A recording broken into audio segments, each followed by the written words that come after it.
అందుకు యోగులలో ఉన్న తేజస్సు మరీచి, యోగుల్లో ఉన్న నిగ్రహశక్తి దమనము, ఈ రెండు భగవద్విభూతులే అని మంచి అర్థాన్ని కూడా శాస్త్రం మనకు చెప్తున్నది. మరీచి దమన హంస. ఇక్కడ మీరు గమనిస్తే ఇక్కడ నుంచి వరుసగా పక్షుల పేర్లు వస్తున్నాయి. హంస, సుపర్ణో, భుజగోత్తమ, పక్షులు, సర్పాలు ఇలాంటి పేర్లు వస్తాయి. సుపర్ణో, భుజగోత్తమ, హంస ఇవన్నీ భగవంతుని పేర్లే.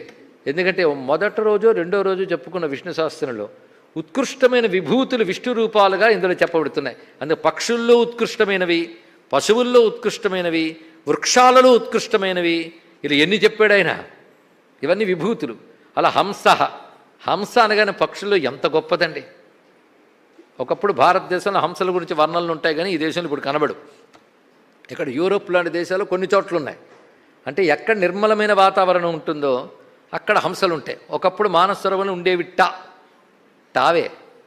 నరదమయంతుల చరిత్రలో మనకు హంస కనబడుతుంది. మొత్తానికి హంస ఆయన స్వరూపము. పక్షుల్లో హంసగా చెప్పడం ఒకటి. అంతేకాదు హంస అనేది కూడా సూర్య సంబంధమైన నామమే. ఇప్పటి వరకు చెప్పిన మరీచి, దమన అనేది సూర్యనామములే. ఆ కిరణములు ఎలాగ జ్వలిస్తాయి, ఎలా ప్రకాశిస్తాయో అలా నిగ్రహిస్తాయి కూడా లోకాన్ని ఆ కిరణములు. ఆ కిరణములతో సూర్యుడికి హంస అని పేరు. వేదంలో ఒక మాట చెప్పాం, సూర్యభగవానుడి పేర్లు వీటికి పెట్టబడ్డాయి కానీ వీటి పేర్లు వాటికి పెట్టలేదని. ఎక్కడ చెప్పాం? వృషాకపి దగ్గర. కపి అంటే కోతి పేరు అన్నాం, సూర్యుడి పేరు. ఆ పేరు తర్వాత కోతి గారికి పెట్టారు కానీ ఈ పేరు ఆయనకి పెట్టలేదు. అలా ఇక్కడ హంస అనే మాటకి రెండు రకాల అర్థాలు ఉన్నాయండి. హాంతి మనోహరం గచ్చతీతి హంస అంటే అందముగా నడచున్నది కనుక హంస అంటే చక్కని గమనము కలది అని అర్థం ఇక్కడ. అందుకే సూర్యుడికి ఎందుకు ఆ మాట అన్నారు ఇప్పుడు తెలిసిపోయింది. ఆయన కిరణములు చక్కగా గమనం చేసి వస్తున్నాయి కనుక చక్కని గమనము కలవాడు. మాధ్యాహ్నిక సంధ్యావందనం చేసినప్పుడు ఆ మంత్రం అంటారు, హంస శుచిషద్వసరింతరిక్ష సద్ధోత మంత్రం ఉందా లేదా? హగుంసహ శుచిషత్ అంటాం, స్వరంలో అగుం కలుస్తుంది కానీ శబ్దం హంస. హంస శుచిషత్ వసు అంతరిక్ష అంటూ సూర్యపరమైన నామములేవి. కానీ హంస అంటే సూర్య రూపంలో చక్కని గమనము కలవాడు. సర్వవ్యాపకుడు నారాయణుడు గనక చక్కని గమనముతో వ్యాపకత్వంతో ఉన్నవాడు గనక హంస.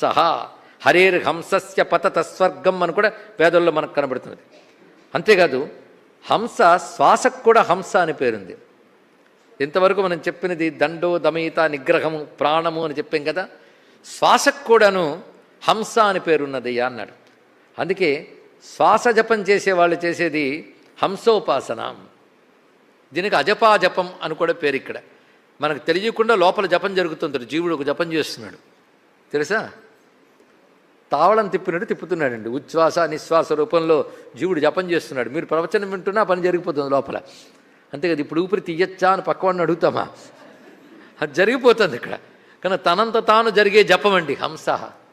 అందుకే ఎవడైనా మంత్రాన్ని ఊపిరితో కలిపి చేస్తే ఇప్పుడు ఉత్కృష్టమైన జపపరాయణుడు అన్నారు ఇక్కడ. ఎందుకంటే అసలు ఆ శ్వాస రూపం.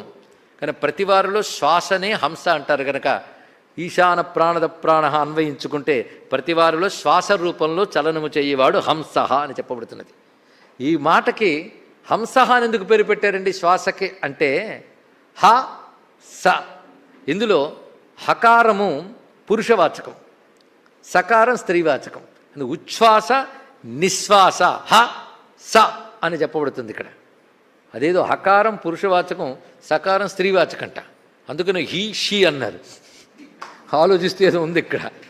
ఆ రెండు రూపాలు చూస్తే అవే శివశక్తులు కనుక హంస రూపంలో ఉన్న ఆది దంపతులు అని కూడా మనకు వర్ణం కనబడుతున్నది. కనుక ప్రతివారులు ఉచ్ఛ్వాస నిశ్వాస రూపంలో తిరుగుతున్నది అన్నారు.